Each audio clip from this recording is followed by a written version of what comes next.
Welcome back to another SSBB video, and in today's video it's going to be slightly different to the usual format, so hold tight, inside, let's go.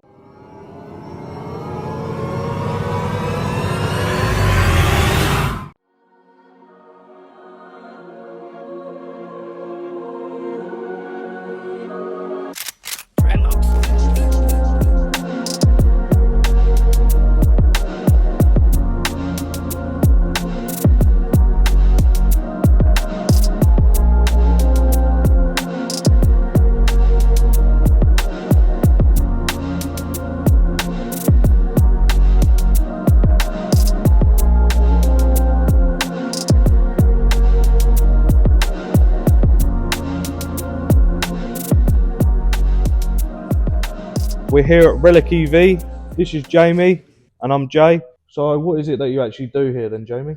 So we convert classic cars to electric. So we use some Tesla motors, Tesla batteries, sometimes off-the-shelf batteries, and change the drivetrain from the old smelly engines to electric. Oh, okay.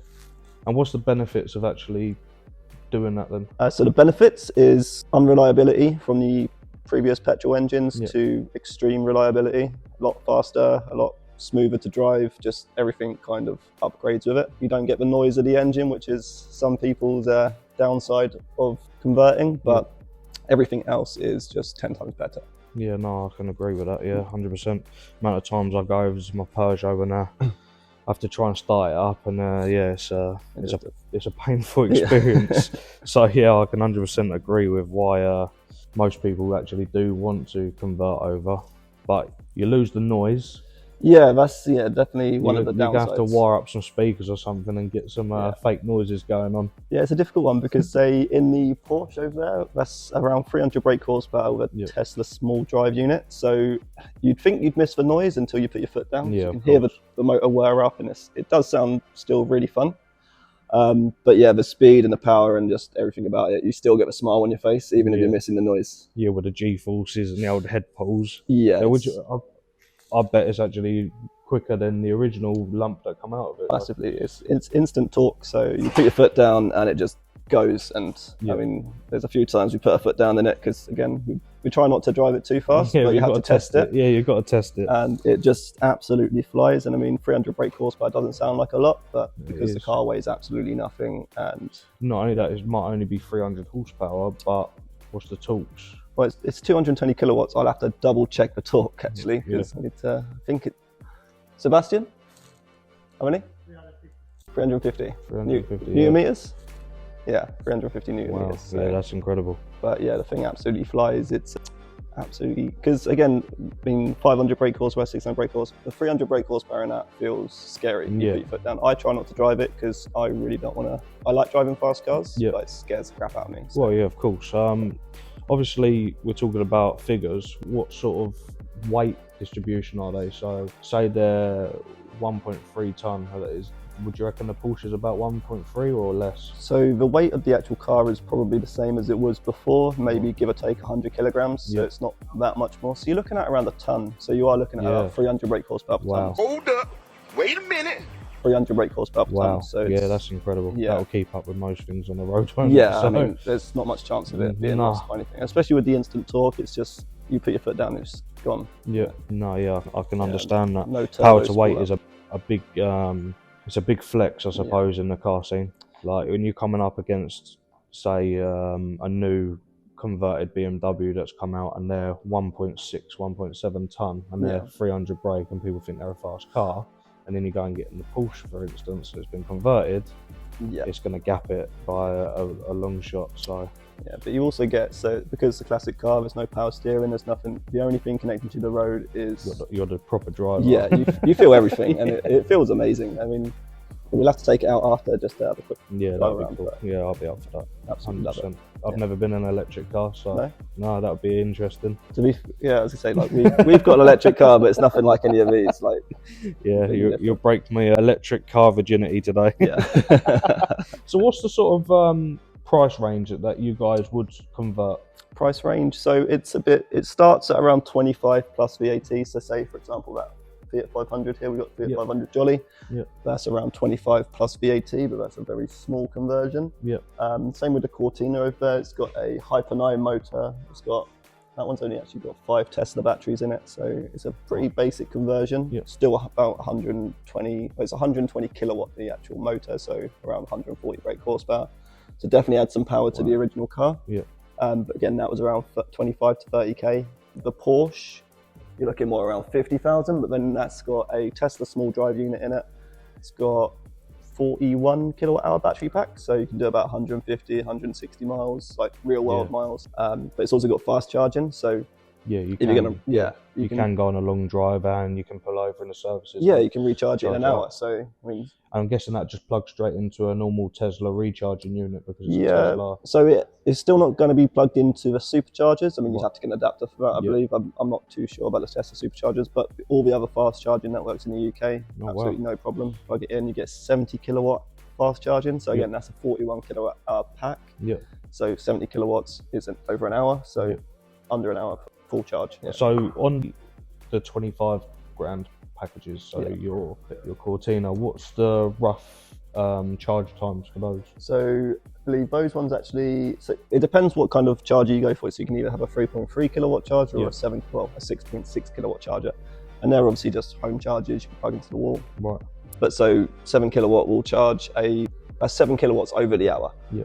And so say if you had a 30 kilowatt, a 21 kilowatt hour pack, it will take you 3 hours to charge it on a 7 kilowatt charger. So it's not bad though, is it? It's not like, no, not at all. It's not like, you know, the car's not charged, I can't go out today. Yeah, so when everyone 3 hours says, it's not like a long time, is it? no, not at all, not at all. So when everyone says, oh, it's, you know, electric cars are difficult to charge, it's annoying, you have to wait for them to charge. It's like if you plug it in overnight and you wait until the morning, you've got a full battery. Or even then, if you woke up in the morning and it hasn't charged, it's not like it ain't charged, you know, it's 3 hours, like. Yeah, I mean, that's still a bit annoying if you have to wake up and wait for it, especially if you've got to go to work in the morning. Definitely understand that. But as long as you're sensible and you plug it in at night, I mean, it's actually more convenient than the conventional petrol car. Yeah, of course. I mean, I hate going to petrol garages. I do. So actually having it ready in the morning, you got a full charge. But yeah, so he's driving a little Renault Zoe, and that thing's actually quite cool. It's 40 kilowatt hours and it does its job fine. But it's a Renault. It is a Renault, and it is a Zoe, so he's always getting a stick for that. So, yeah. It's all right. I've got a Peugeot, so it's fine. Also, so obviously, you know, we fill up our cars, a full tank of fuel. I think in my Beam, I think it's about £86. Yeah. So on a full charge, how many miles would that sort of get you in the Porsche, and what would that roughly cost in electric to be able to charge that up? Difficult to say. I think it depends what kind of tariff you're on. So if you've got a home charging network, it's relatively cheap. I think it's something like 12p or something. I can't fully remember the actual stats, but it's very cheap to charge overnight at the home if you've got the right tariff for electric charging. Here we don't have a tariff, so it's costing us about £3 for a full charge, and that gets you around, say, 100. Again, Porsche does about 160 miles. If you're driving it sensibly, 160 miles. So it is actually beneficial when you are saving money if you do get an electric car then? Yeah, I'd say so. And I mean, again, that's just a 40 kilowatt hour pack. I know people say after 10-15 years that you've got to replace the batteries and it'll cost you around 10 to 15,000. Yeah, that's dependent on what type of batteries you're using. Again, so we use Catel, very good batteries. Some of the biggest manufacturers are actually using these batteries now for very good reason. They're generally quite long lasting. I think the report just came out on the Tesla Model 3 and the Model Y, and they found that after 200,000 miles, you're losing about 15% of the battery pack. So it's really not as bad as most people make it out to be at all. I'm guessing that is from, I don't know if that's from petrol or diesel manufacturers. Are they putting that out there in the media, or is that haters? No, I mean, and just in general, that was a stat from some real world testing. They found like cars over 200,000 miles are actually quite good.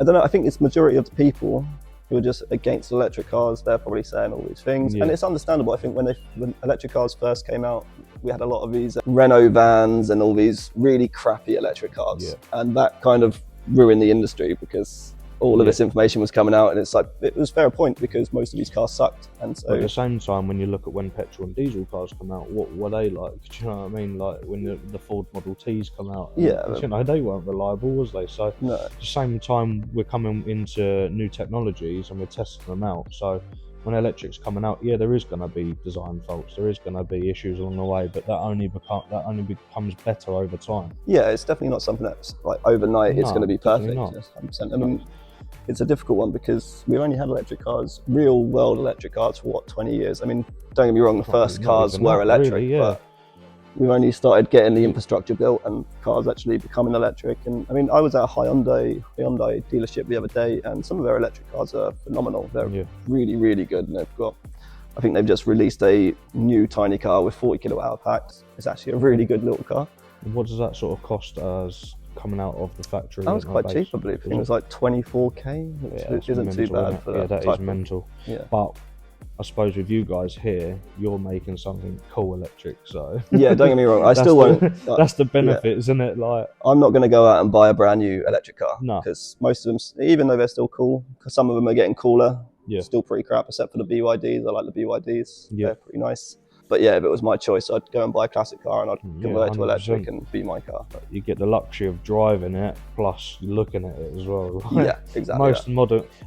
Don't get me wrong, I do like some of the Teslas, also the Polestars, sorry. They're quite good looking cars, but Sebastian, I can't lie, the Zoe is terrible. Yeah, I agree. It does the job, that's the thing. It definitely does the job, but it's definitely not something I'd drive around in. I mean, not. Yeah, it's a difficult one. But yeah, there are some cool electric cars coming out. The BYD Dolphin, or all of these cars that BYD are making, absolutely phenomenal. I think the majority of normal cars, Teslas, are still kind of cool.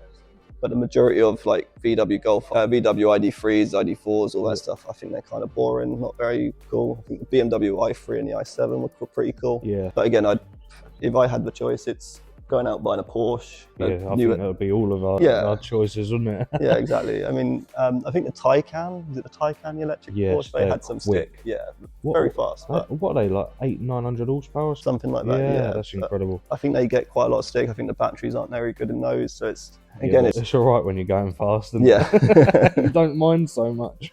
Yeah. So how long have you guys been going as a business? So I joined roughly over a year and a half ago.